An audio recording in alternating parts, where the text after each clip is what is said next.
Hopefully I'm getting something out of this.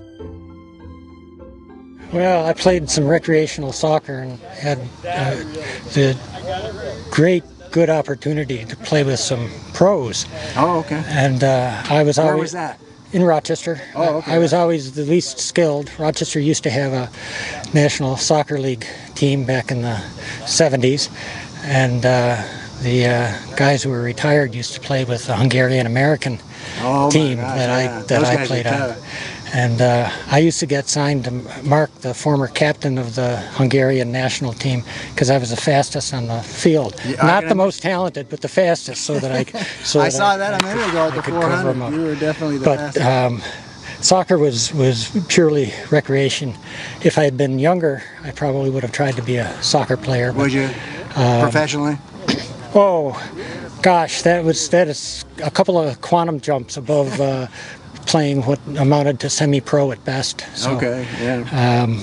And I did CrossFit when I was rehabbing. Rehabbing from what? Rehabbing anterior cruciate ligament surgery. ACL surgery on both legs. Both legs? Back 15 years ago now. And I started doing CrossFit because events like the 400 take a lot of intensity. Right. And that's what CrossFit does. And I was fortunate enough to qualify for the CrossFit Games one year in my age group, which was then 60 plus. That was the upper age group for CrossFit. So that's probably my other most significant experience besides track and field. Bad mistakes, hurdling, things that I should have known better to prevent. So I have nobody to blame except myself. So. It's water under the bridge. The ACLs, fortunately, were repaired well, and somebody donated the new cruciate ligament, and I'm grateful to them. Wow, okay. Organ donors are generally we hear about it for much more significant things. Right, I didn't realize that. But those donated organs go also for things like ACLs. I'd never heard that before. Wow. Well, what do you say to that person on the couch that's, got their bag of potato chips, and they say, Bill can do that. I don't think I can do what he does. It doesn't matter. It's what I always try to do. And before 400, I remind myself of this. Make an effort that you're going to remember and be proud of for the effort.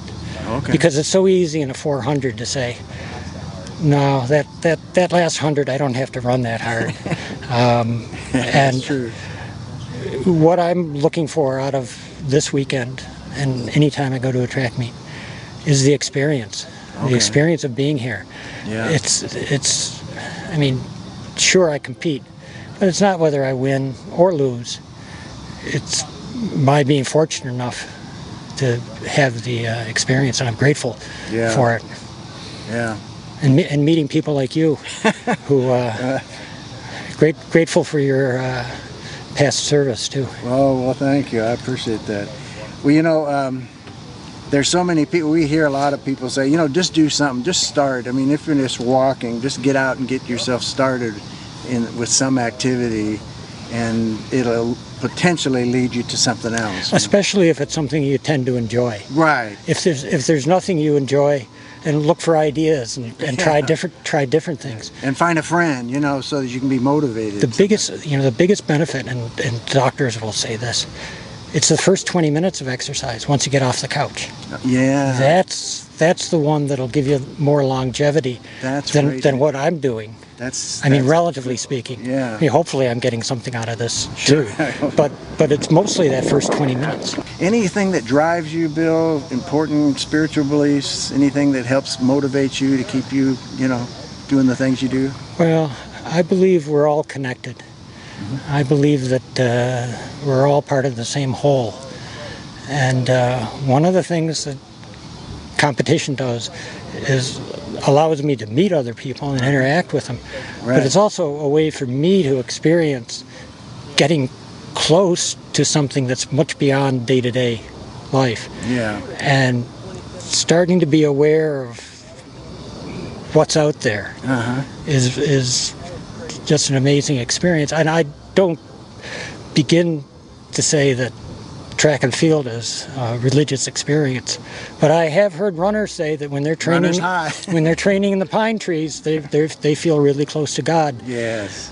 So yeah, with my wife and I, we're Christians. We love the Bible stories and the truth of it, and it helps us to stay focused, and just in the health is just such a great part of that. Just to stay healthy. And I imagine you can do stuff with your grandkids or kids or whatever. You had that opportunity. My kids still have to get their family lives in order. Yeah, I'm still waiting. Linda and I were late in starting our family, and one of the things that training did was help me with my kids, because I was 45 when my youngest was born. Okay. And it took a little bit of effort to get down there on the floor and play with her. But you had that energy to do that, and the physical ability. And I'm glad I did. Yeah, so. That's great. Any suggestions you have for those out there that are watching, and just to get them up and started to enjoy the health that you have? Well, pick a nice day to go out and do something that's active, and then make sure the second day you follow up and do it. The second day is a tough one.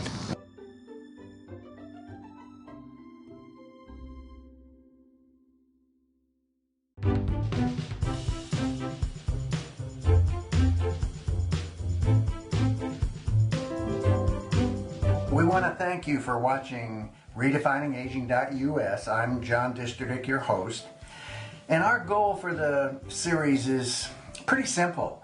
We just want to enhance the quality of people's lives. So if you know of an event that you think would be good for us to cover, please fill out the form on our website, and not only the event and what it is, where it is, when it is, and if there's a person you know that you think would be a good person for us to do a testimony on in some event, please let us know. And if you want a fuller description of my testimony, you can either go to johndisterdick.com and look under ministry, or you can go here at redefiningaging.us and scroll down, and it's on there as well. We appreciate your viewership. God bless, and hope to see you on more shows.